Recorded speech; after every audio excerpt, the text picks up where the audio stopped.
Let's get started. Welcome, folks, to the sixth installment of Turning Point.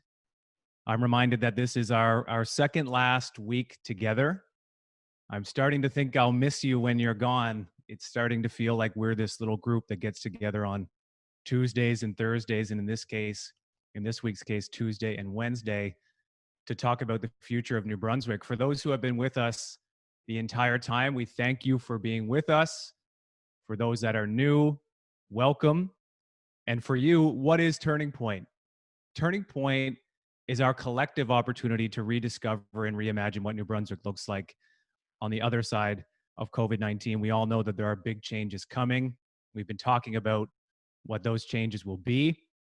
And today, specifically, we're talking about strategic sectors. So, how do our food, energy, IT, manufacturing, and bioscience industries move forward in the new world order?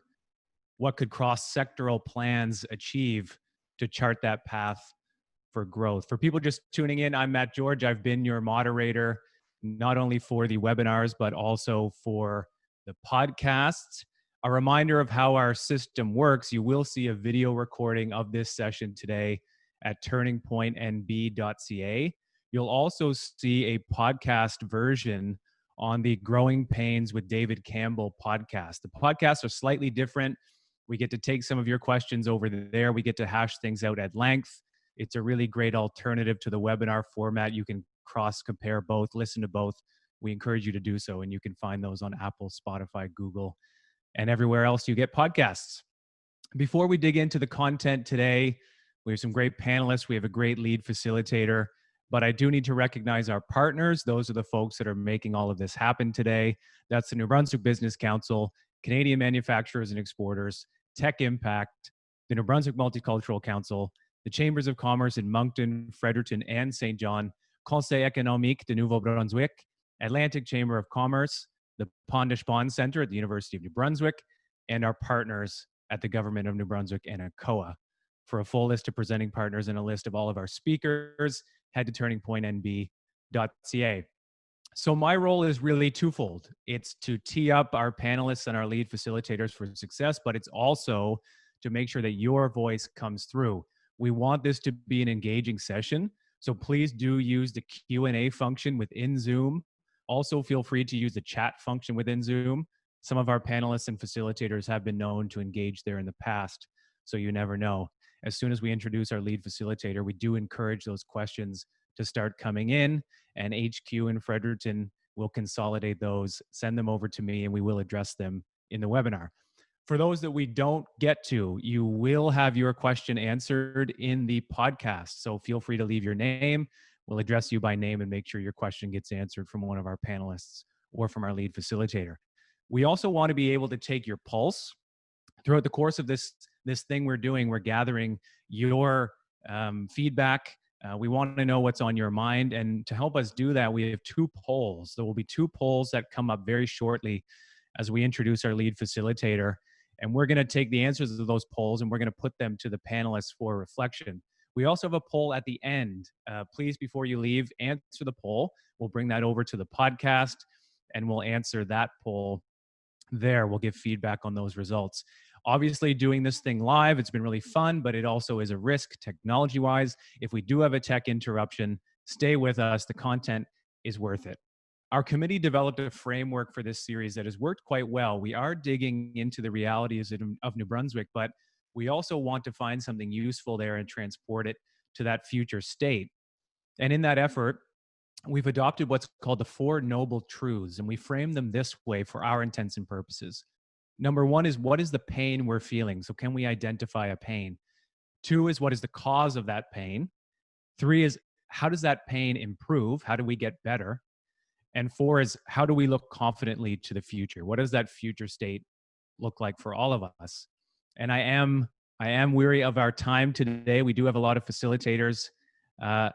So without further ado, I'm going to introduce our lead facilitator for the session. I get to introduce this man frequently. He's my podcast co-host, but also has been a great lead facilitator for this Turning Point series. David is the former chief economist for the New Brunswick Jobs Board and founded his own economic development consulting and research firm, Jupia Consultants, in 2008. Based in Moncton, he is one of Atlantic Canada's leading economic development consultants. He's worked with more than 80 local, provincial, and national economic development agencies, industry associations, and government departments in 6 Canadian provinces and 2 American states. You know this man, it's David Campbell. David, welcome to the show. I invite you to share your screen and lead us through our discussion for the day. Thank you, Matt. It's good to be back with the group to talk about this important issue of strategic industries and potential growth sectors for the future. So I'm just going to load up my screen here. All right. What industries have potential for growth? So the first thing I want to talk about is the coming out of COVID-19. Are there potential sectors that will have opportunity as a result of COVID-19? So there's been a lot of discussion around potential opportunities that directly relate to the pandemic and coming out of the pandemic. I think there's broad agreement that there will be more work done remotely or from home in the future.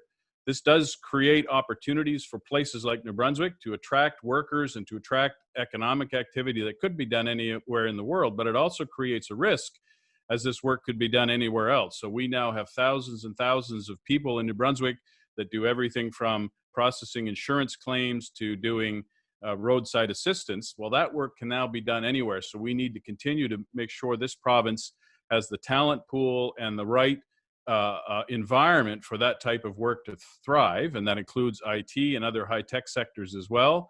Another opportunity is around reshoring supply chains. So we've been talking about medical devices and equipment, but really any sector that's considered strategic. So in the context of a pandemic, you don't want to be short on food supplies and on medical equipment, on personal protective equipment and things like that, but also other sectors of the economy more broadly, such as aerospace, military, telecom, and mining. So are those opportunities potentially for New Brunswick?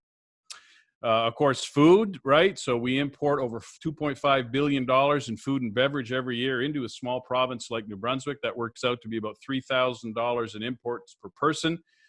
Could some of this be produced here? Obviously, we're not going to produce avocados as shown here in the graphic, but could more of our food stock or food supply be manufactured here in New Brunswick? And then tourism is the one on everybody's mind these days, talking about tourism bubbles between the maritime provinces and other opportunities.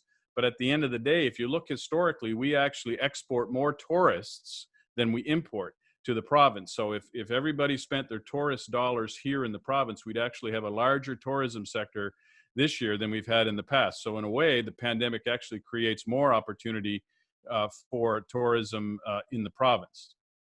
So I want to talk a little bit about our important export sectors. So we're focusing mostly today around export industries. We'll try to answer any questions you might have around any specific export opportunity. But I wanted to set the table by talking a little bit about our export sectors. So we have 2 basic kinds of exports. One are international exports, and those are the ones we talk about the most. But we also export a very large amount interprovincially to other provinces in Canada. In fact, the value of exports interprovincially is about the same as it is internationally. So if you look at these 2 combined, we export about $2 billion worth of fish and processed seafood, $7 billion worth of refined oil products, 480 or just under $500 million worth of frozen food exports. A big one is forest products. So if you think of sawmills and wood products and paper products, that's worth $2.7 billion worth of interprovincial and international exports. And another one on the services side that I wanted to point out was business and administrative support services. So again, we don't think a lot about that, but that's a major export sector, generating $1.4 billion worth of international worth of export revenue in 2016. So that's everybody working with clients across Canada and around the world on things like, as I said before, roadside assistant or insurance claims or booking hotel or airfares. A lot of that work is done right here in New Brunswick. Tourism is a $500 million export industry, and ICT, or Information Communications Technologies, is a $450 million export industry for the province. So if you look at the gross domestic product, and basically that's the value from the sector, or the economic value from the sector that stays here in the province. That's an important indicator of how these sectors are supporting jobs and tax revenue and consumer spending here in the province. You can see here that the real GDP from refined oil, that's to the bottom left there, is only 542 million. So in 2016, the export value was 7 billion. The GDP value was only 542 million, which is still very, very large, but much less because most of the GDP created from that $7 billion in exports went to places like Alberta and Saudi Arabia, where the actual oil is actually produced. So that the GDP value is probably a more accurate depiction of the economic value. You can see here that the business services center sector is about $756 million worth of real GDP. And the big one is forest products, generating over $1.4 billion worth of real GDP in 2016. And that's direct, not including supply chain or induced effects. And this slide deck will be made available, so don't worry about writing things down.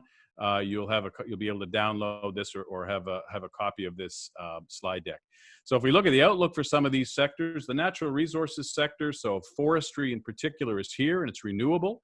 There's certainly some opportunity for productivity enhancements and looking at new markets and new products coming out of the forest products industry, but it's certainly an anchor and will be for the future. We are actually home to several national trucking firms. This is a major sector for the economy. It's a $1 billion export industry. Technological change is a threat, potential threat into the future, but this is a sector that has it's a really important to our economy. As I talked about earlier, business support services are a very important industry, but of course that can be done anywhere. People can do that work anywhere. Wages are rising here. There are technological changes facing the industry. And so we need to continue to have a strong value proposition, or we risk that $1.4 billion export industry.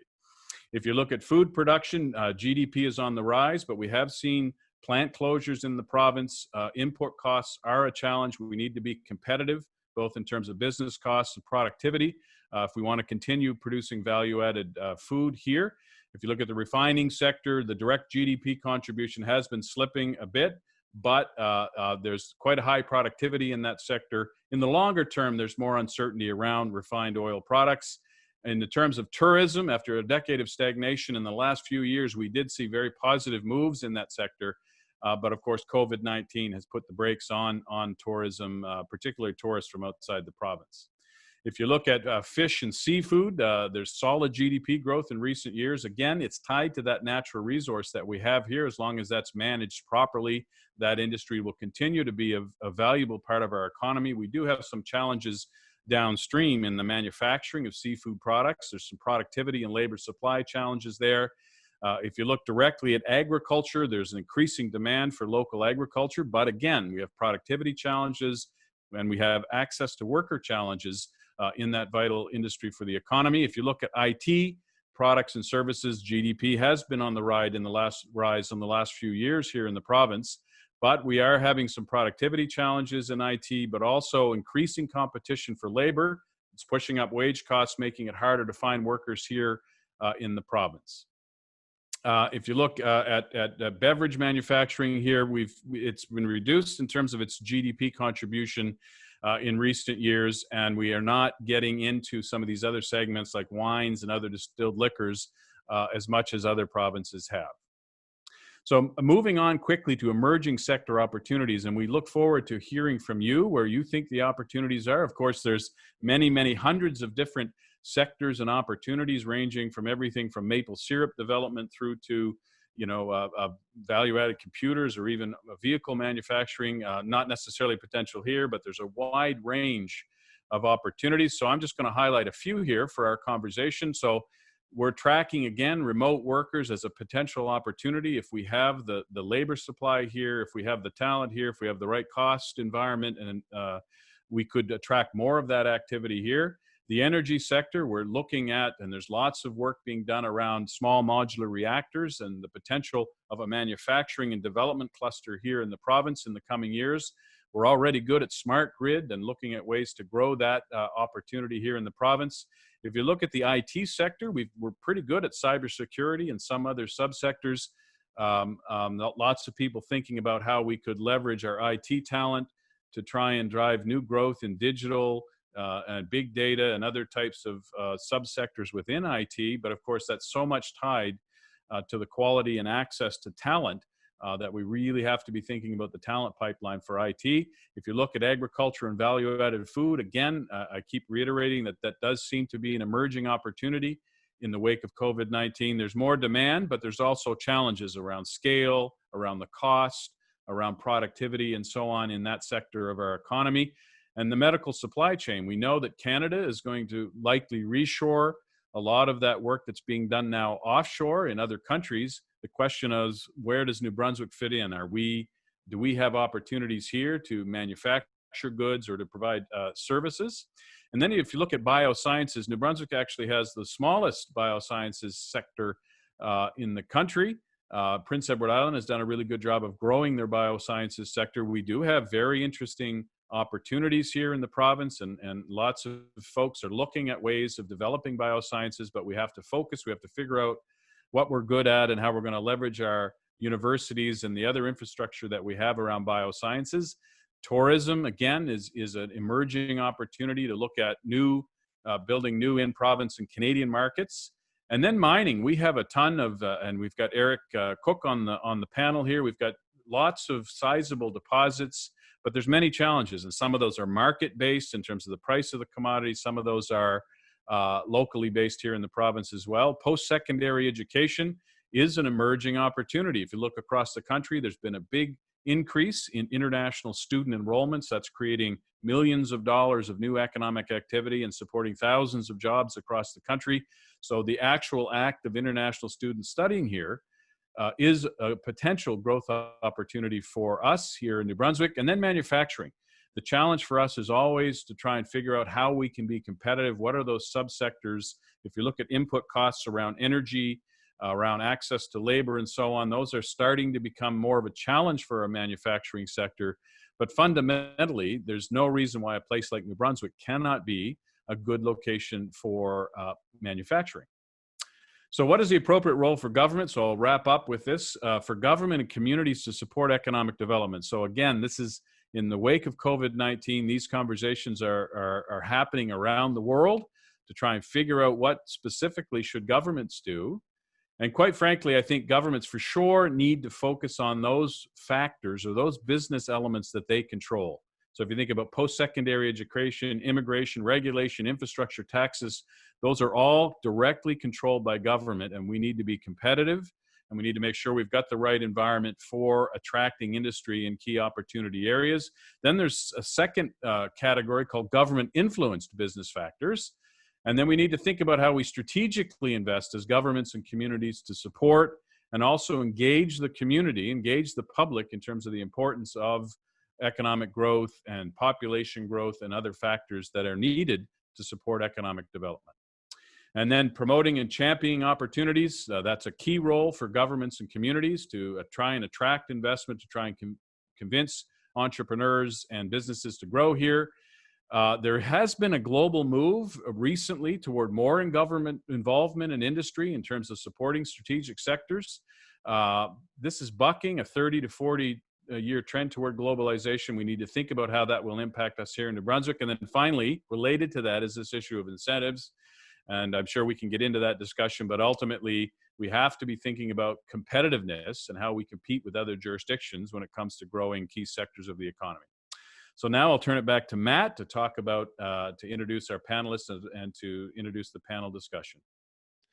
Dave, thank you very much. Lots of food for thought, and we're certainly, anything that starts with the word thorny, we're certainly going to hash out on the podcast. So we'll talk about incentives, and I know Herb as well has talked a lot about incentives as well. We did have a small tech hiccup, but don't worry, we will get to you, the audience. It's my absolute goal to do so by 1:40. If I don't quite make it, be generous, but we'll come close to 1:40, I promise. And with that, our second panelist, Colleen D'Entremont of the Atlantica Center for Energy. Colleen joined the Atlantica Center for Energy as president in a role that helps to foster the exchange of information and dialogue on energy opportunities and challenges.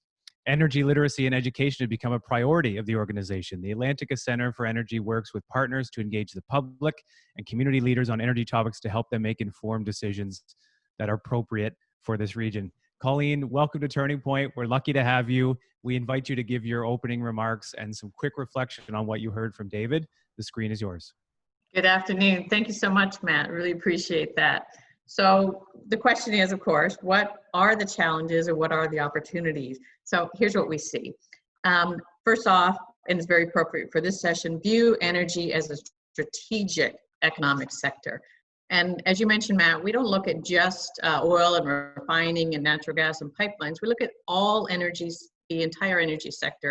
And certainly David's overview of the different economic sectors are great, but again, sort of focused on the refining sector, which is huge for New Brunswick, but there's a really good potential for other parts of the energy sector too. So rather than view energy as a means to an end, i.e. something that helps advance manufacturing or helps to keep us warm in our homes, it's a very valuable economic sector that creates value in and of itself. So when we consider other economic sectors like agriculture and aquaculture and forestry and mining, people seem to get that we grow it for ourselves, we use it for ourselves, and then we export the excess. Salmon, lobster, crab, lumber, potatoes. We have developed these industries to feed ourselves and then to service export markets beyond New Brunswick. So the fact that people might consider energy as different than that is a little unsettling. We have a lot of energy infrastructure to support our residences, our industrial sectors, our commercial and retail sectors, and quite frankly, we are very well positioned to supply export markets as well. Indeed, if you look at the oil refineries that are based here in Atlantic Canada, they are scaled as export refineries. They would never have the scale just to produce to the domestic market here at all. And likewise, new hydro in Newfoundland and Quebec. Again, they need the scale, and so those are developed for export markets more so than servicing their own domestic markets. So people might ask, why don't we just buy our energy from Quebec? And to us, that's like saying, well, why don't we buy our potatoes from Idaho? They know how to grow potatoes. And why don't we get our salmon from BC? Why don't we get our lobsters from Maine? When you put it in a context like that, you start to appreciate that the energy sector is a commodity, and we can produce it, we can export it in addition to satisfying our own demands. We can tap into the unrealized potential of a lot of the energy infrastructure that we have here in New Brunswick that's very underutilized. There's a lot of upside potential for economic benefits for the people in New Brunswick. So similar to food security, it is very prudent and safe to produce our own energy so that we have reliable, cost-competitive energy, not only for our people, but also for the industrial sector too. And we also need energy diversity. We need an all-of-the-above approach, check all the boxes. Technologies are being developed, and we need to look at the next generation of reliable, cost-effective energy generation that also becomes the backbone for domestic supply chain, in particular supply chain based here in New Brunswick. We can also have the opportunity to look at being a center for collaboration. We have the opportunity really to write the book on how can you do it right, whether that be wind or solar, natural gas, hydro, small modular generation, all of it. And the last thing that we need is to communicate. We need a plan. We need a 10 to 20-year plan that's developed so that the public can understand what are the various stages, what has to come first and second, and how long does each stage take, and how does each piece fit into the overall plan.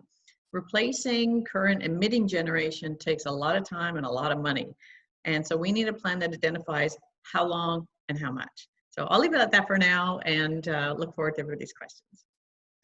Thank you very much, Colleen. I like how you said that comparing energy to food in terms of sustainability and access. That's interesting. We'll hash that out further on the podcast. Thank you very much for your opening remarks. Our second panelist is Keith Parley of Apex Industries. Keith Parley has 30 years of progressive and varied executive experience, from ownership of privately held firms to leadership roles working for or with Fortune 500 companies. In 2010, Keith joined Apex Industries, a multi-divisional Atlantic-based manufacturer, distributor, and solutions provider. The company manufactures and ships product globally in various business sectors, including aerospace, defense, oil, gas, mining, marine, optical, construction, and consumer products. Keith, welcome to the show. We're lucky to have you. I also invite you to share visuals. As I understand, you have some visuals for us, so you may begin sharing your screen, and the screen is yours. Okay, great. Hopefully this will come up and work as it's supposed to. You're there. I'm there. Great. Thank you for that intro and the opportunity to contribute. I'm going to give the quickest version of Apex that I've ever done. A lot of people not exactly sure what we do, so I thought I'd give a real quick. We're in the aerospace parts business. We play ball with the Bell helicopters and Boeings and Lockheed Martins of the world. We're in steel door business, as you can see there from the slide, do all kinds of special things, including all the Canadian embassies worldwide. Our third business is a contract manufacturing business, and that's changed a lot of late, from oil and gas over to things like naval, as we get excited about ships and all that's happening across the world with shipbuilding. Our fourth business is architectural hardware and garage door store business, more based locally in this geography. Not like the others that are more export-based.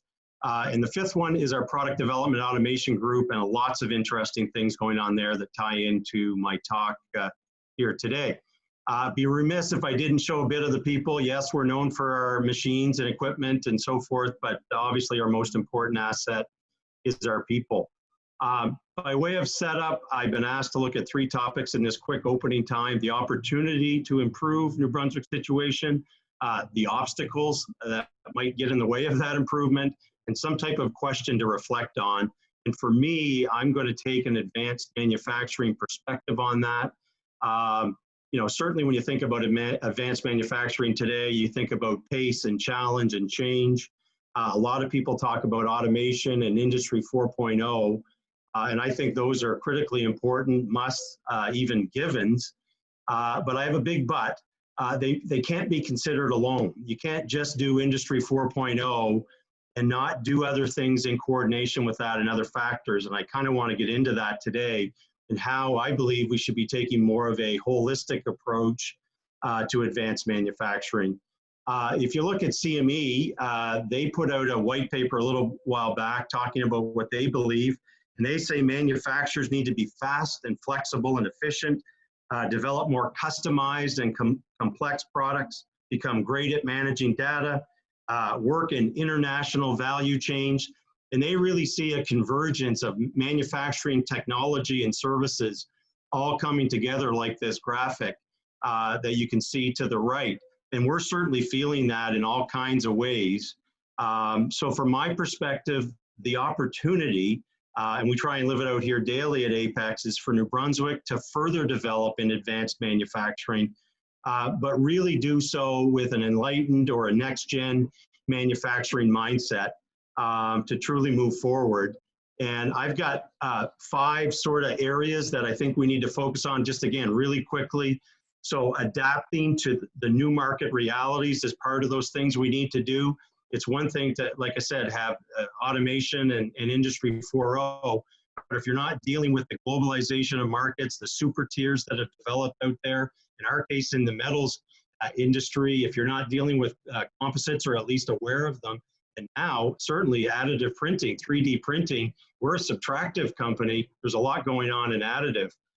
The second area, and I got a picture there of our new automated machine that basically punches a steel door with a few numbers, goes from one end of the line to the other.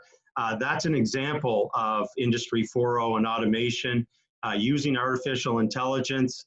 You know, obviously other things like robotics are becoming more and more prevalent, and they're truly critical. The third area is the intellectual property development. Not everyone can be a part of this, but certainly I think it's an important part for advanced manufacturers. What you're looking at there, the blue machines, are some IP development we did here at Apex in optical coating units.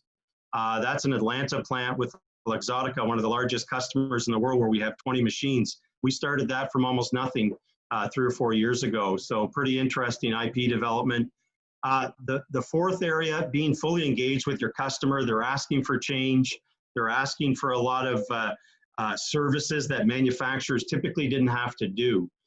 So obviously that's an important part of this, being a smart manufacturer, a next-gen manufacturer. And the last area, I just put up an example. There's lots, but millennials and Gen Zs are certainly driving a human resource challenge for all of us that we have to be aware of. Everything from organizational health to culture and building great cultures in our companies. and being asked questions like, what's my training plan on the first day they come to your company. So again, all part of the important process for us in moving forward. Quickly moving on, what are the obstacles to that? Well, they're pretty obvious, I think. Everything from global competition. We recently lost parts to a Korean company. We didn't do anything wrong. We just lost parts to a Korean company.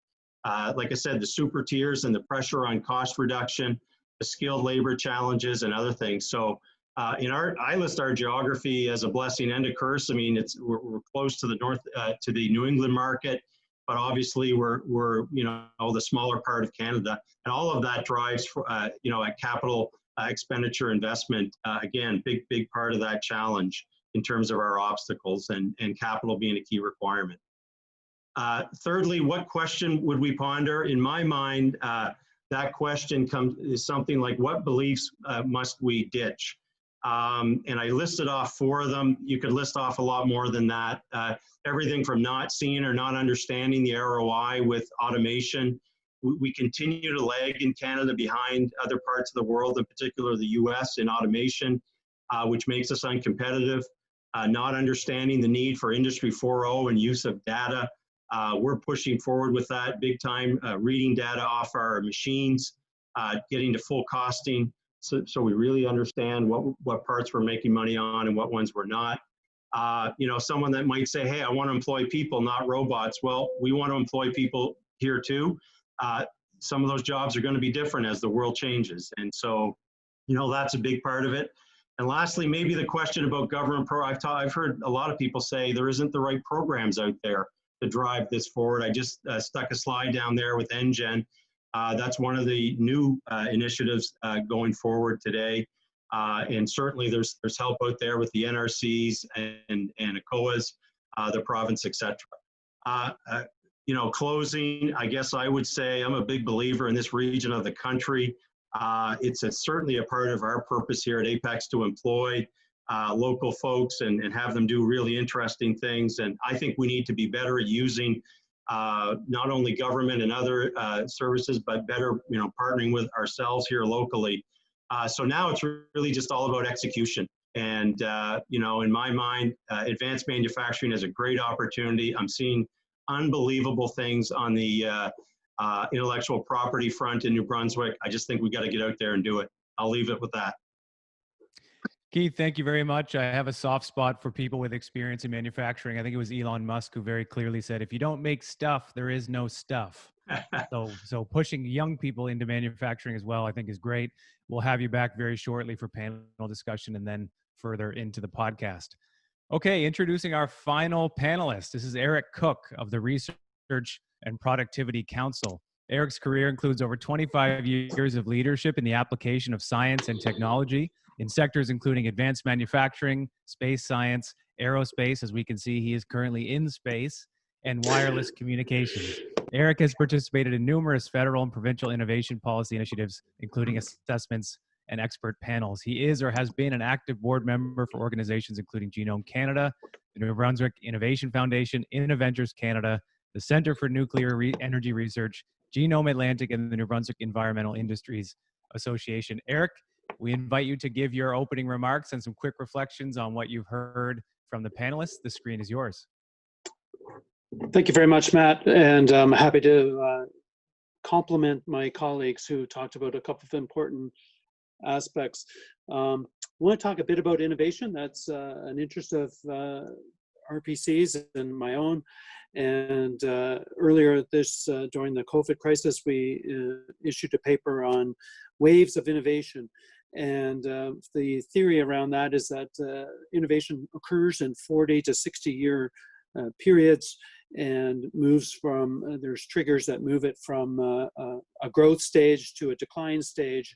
And the thought process is that the COVID-19 crisis is going to trigger the 6th wave of innovation.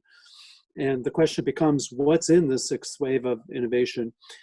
And our view is that it's going to be the remote machine-assisted wave of innovation.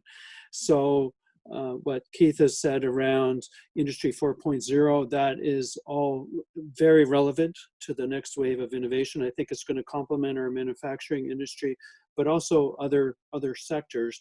And it's going to help New Brunswick, it has the opportunity to help New Brunswick move from a state where we relied on things like low labor costs or the US dollar exchange rate being favorable for exports. If we adopt technology and the Industry 4.0 types of technology, this is going to help us have a sustainable competitive advantage. And two things I'd like to add in that area are that unlike the automotive sector, which adopted automation early on, the Industry 4.0 technologies tend to be scalable. So smaller organizations, smaller manufacturers can adopt principles of it. And I think that's an important aspect, that it's for everyone. It's not just for the big operations.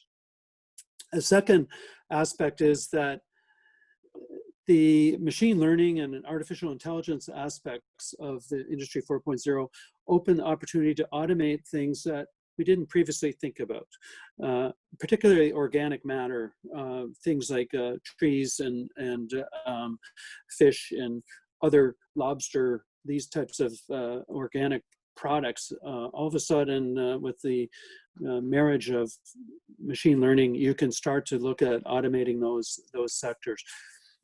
And I also agree with Colleen around energy. We've had wonderful experience with Point LaPro, and it helped drive not just the LaPro itself, but a lot of technology that's been exportable for ourselves at RPC, but also many other companies, manufacturers that have supplied into the industry. And the advent of SMRs and so on is going to present that opportunity again. I'd also like to add a couple of other aspects. Biotech is definitely an area with opportunity. It's certainly, we have a great application in our aquaculture sector, where you have scientists in rural areas of New Brunswick supporting that sector. A lot of technology that's been exportable.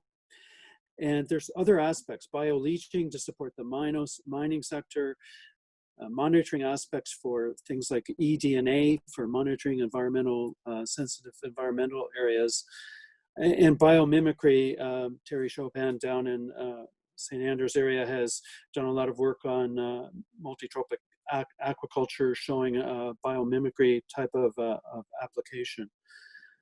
A final thought, looking more outside of our province, that I'd like to share as an opportunity and something that we're monitoring very closely, is the thoughts of a northern corridor through Canada to put in major infrastructure, mostly across northern Canada, and reaching out to our three oceans, the Arctic, Atlantic, and Pacific. And there's some talks of this. You'll hear more of this in the coming weeks and months through an organization called the Canadian Unity Corridor Foundation. And this could present wonderful opportunities for New Brunswick manufacturers and producers, technology companies for sensors and security, and prefabricated housing, and so on. If this infrastructure corridor goes through, it's a nation-building project. So that's something I think we should all keep an eye on for an opportunity that's emerging. I'm going to stop there, Matt, and respect your time. Eric, thanks very much. And we'll have all the time in the world on the podcast to hash this out. I know you and I have spoken before on the Northern Corridor Initiative, and being that we are in the climate change area, the north of the country will be not only competitive, but sought after globally. So that will be a really interesting development. We're going to invite all of our panelists and our lead facilitator to come back with us. And while we do that, Eric, I want to stick with you while we get everyone back.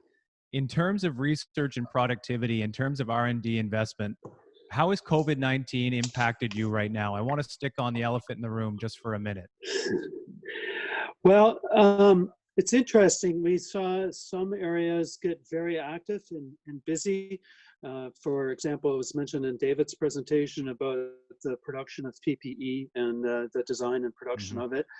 Other companies, of course, were forced to sort of reduce operations, and that resulted in some of the R&D efforts reducing. So we've seen a bit of a mix in that area, some new opportunities, some opportunities that were progressing, slowing down. Overall, our business dropped the first week of the COVID shutdown to in the low 60% range, and we're now back up approaching 100% of regular business. So if that holds, we'll be very happy. The COVID crisis economically will be a footnote, not a devastation that it unfortunately has been for hospitality industries. Right. Thanks, Eric. David, I want to come down to you. It strikes me that whenever there's a crisis afoot, everybody from those looking at R&D spending to even financial advisors, their encouragement would be to diversify, be appropriately diversified. When we're talking about strategic sectors and doubling down on specific industries and pivoting in others, are we appropriately diversified to face something like COVID-19? Are we going to come out of this thing all right because of that diversification? Well, there's always this tug of war between being really good at something and therefore having a concentration in it, and having a more diversified economy. It's the same thing with a business, right? In terms of focusing on one area that you're really good at versus being diversified. So I think it's a very important issue related to our economic development. Of course, Richard Saillant has talked earlier in this series about our higher level of reliance on public services and the public sector in our economy. I would say we're not overly heavily reliant on any real industry. We talked earlier about the difference between GDP and export value vis-a-vis the refined oil sector. We're pretty, the forest product sector is a huge part of our economy, but within that, there's a whole bunch of different sectors that respond differently depending on the state of the markets, right? So I don't think we're overly reliant on one sector, but I do think moving forward, it is a good idea to think about diversification, to think about what sectors could take us into new areas, but they should still be anchored in what we're good at. What are those core value proposition elements here in the province? Like in the case of small modular reactors, which really is an idea that's based on some core attributes we have here.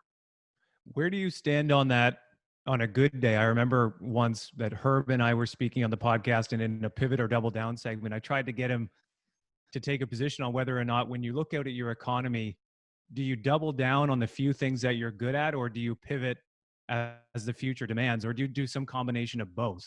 I mean, if for those who have all their eggs in one basket, let's look at, say, Antigua for tourism. Well, right now that's a crisis economically.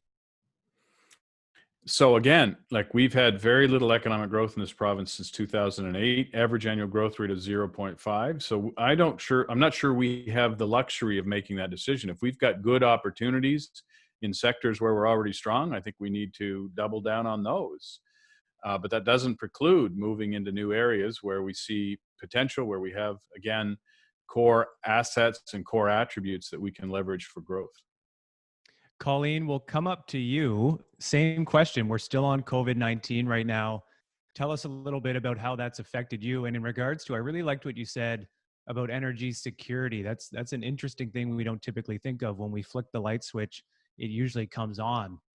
In the time of COVID-19, how are you thinking about the world of energy right now regionally? And you are on mute, so we'll encourage you to start your mic. Thanks. Yeah, the good news is that for most people, you don't have to think more than flick the switch, it goes on.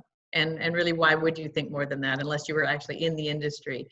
So the good news is during COVID, we are able to produce energy. We do have a great diversity of energy in New Brunswick. And so most people and most organizations have not been impacted from a supply standpoint. The pricing has gone down depending on the type of energy. As an example, natural gas, the prices has dropped dramatically, and so demand is actually quite stable. Whereas gasoline, the price went down, but because people aren't traveling, the demand is extremely low, and so the supply hasn't been used. With respect to electricity generation, it's interesting because one of the challenges that New Brunswick has been faced with are these peaking times. In the morning, everybody gets up and uses electricity, and then in the evening, they come back home and they have their baths and they cook their dinners, and the electricity usage goes up. Because so many people are not commuting to work and are working from home, we've actually flattened out the demand curve. So in economics, there's always supply and demand. So depending on what part of the energy sector, they have been impacted differently. So NB Power and St. John Energy and the other municipal utilities have seen a flattening of demand during the day, and more like a weekend pattern as opposed to a Monday to Friday pattern. Whereas the other sectors of the economy have found pricing has gone down, supply has gone up, and so demand has been off there as well. Have you given any thought to whether this slows down or speeds up our transition away from non-renewables? Well, some of the points with respect to energy infrastructure and innovation, as Eric pointed out, it's a long road. So the energy sector doesn't, with respect to innovation and changing to different types of electricity generation or energy production or energy use, these are long-term things. We don't tend to pivot in 30 days, 60 days, 90 days. These are 5-year periods. Quite frankly, to permit a pipeline can take 10 years. So we look at these as so far touch wood, that this is a 1-year anomaly and that we're adjusting to it. But it doesn't take us off the longer term plan to look at non-emitting forms of energy generation and longer term ways of getting other energy to people. And I did see in the Q&A that there are some folks who are talking about that long-term nature of an energy shift. So we will get into that on the podcast. Coming down to you, Keith, same thing. You mentioned how businesses are toggling between automation versus people. Businesses are now being forced into thinking about these kinds of efficiencies because of the world we're now in, given COVID. Reflect a little bit about what the last however many months we've all been indoors now has been like for you guys and what comes next. Yeah, well, we've been pretty fortunate, truth be told, and obviously this part of the country's been fortunate. We are going to be impacted. Our largest single customer is Bombardier, and they closed down for 6 weeks. So, you can do the math on that. Not a lot of fun when you've got a lot of parts and WIP that you expect to be shipping. So that wasn't enjoyable. The construction industry, same thing. We felt sort of a 2-month push, but we're seeing some of that come back, or hoping. Just like the Americans, you're hearing it, defense and naval, rocks on. It doesn't matter what's going on in the world. You're going to make ships, you're going to make airplanes and so forth. Our optical business, which is new to us, and we've really developed a couple of machines that are probably now the leaders in the world, just went dead. You can't be out installing machines. We have a partner that we work with, but it just went dead. There's nobody putting optical coating machines in plants anywhere. What I did see an upsurge in, and very interestingly, we'll have to see how they play out, is IP development. We all had time that we didn't typically have. We all were here instead of on a plane or at a show or at a meeting. And all of a sudden, and I can tell you, we did one, I won't get into what it is, we did one project here, or acquisition, let's call it, that we would not have done had not been for COVID. We'll hope that that's going to be very successful and exciting and employ lots of people. But that's the kind of thing that I think is exciting. We all have to step back and go, what are the real opportunities we didn't have time to deal with before? Yeah, that's really interesting. And I know that's also a Dan Dwaron thought as well from the UNB MBA program, is how do we leverage all of this time, both internally and externally, that we now have back, or at least that some of us have back. Very quickly, you mentioned the Canadian manufacturers and exporters, and David at the top of the show mentioned supply chains. Are supply chains actually going to shrink, or is this just a fear we have? And if they do, how does that affect regional manufacturers and exporters? Yeah, I think there's a decent chance there's going to be some change. Again, we'll have to wait and see who comes out where. But I do think there could be some change there, and it means all of us have to shore up our supply chains. We can't be caught short, whether it's steel or aluminum or whatever. And so, yeah, I don't know the answer to that, but I know the folks at CME are all over it, and we all need to be wary of it for sure. Yeah. David, we'll come back to you. I want to introduce the results of the poll. The first poll to our audience, thank you for participating, was strategic sectors are those that provide opportunities to. And we had a fairly even split. We thank our question master, Herb Emery, for designing these questions, but there was a 57% majority.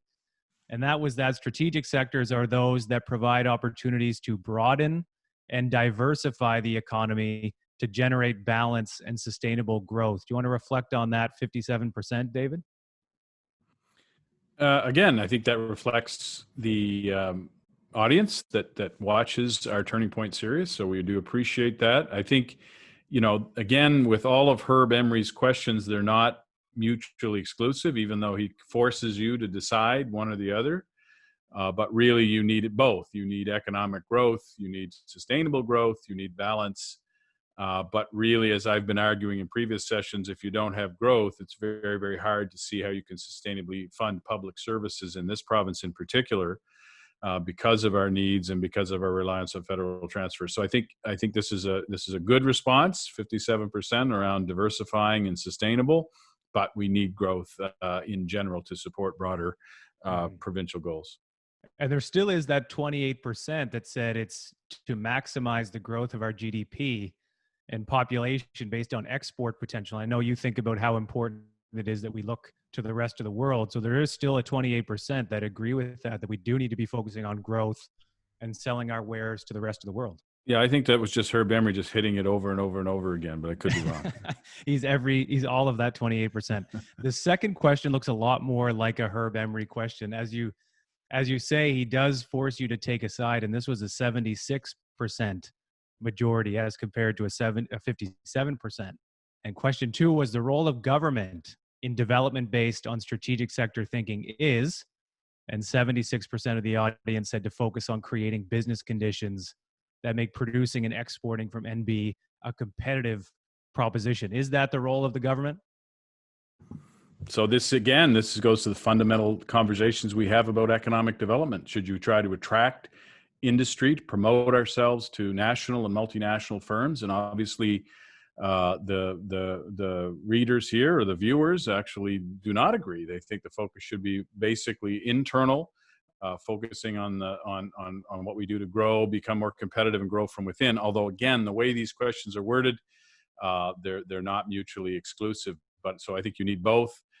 Any healthy and successful economy has a share of both multinational firms and national firms investing in your jurisdiction, as well as local firms bubbling up, taking advantage of a strong value proposition. So in my view, it's both. And we do have a lot of great questions that are piling up. So thank you very much, audience. You will have your questions answered by name by our great panelists in the podcast segment. In the remaining few minutes, and we'll start with you, Colleen, we want to talk about, yes, there are conditions that we have in place that we need to overcome. We have obstacles that are in place, but we want to also be thinking about innovation and what comes next. In the last few minutes, I'll get each of you to reflect on what we should be thinking about in your respective sectors strategically as we go forward. And even if it's a question, leave our audience with that question or comment, and Colleen will come to you for final statements. Well, really, it's about leveraging, similar to the audience response there on the questions, was leveraging what we already have. In the energy sector, there's still a huge upside potential for utilizing some underutilized assets that we have and taking technologies that might have been serving us very well, but taking them to the next level, taking us to the next generation and where society wants us to go. So from the energy sector, I think that there's still a lot of upside potential for developing what we already have in place. Mm-hmm. Keith, when you think about Apex and the work you're doing and you look out 6, 12, 24 months, what are you thinking about? What questions are bouncing around in your mind as we go forward through this thing? None of us knows when it'll end, but it will end at some point. What's that new reality look like?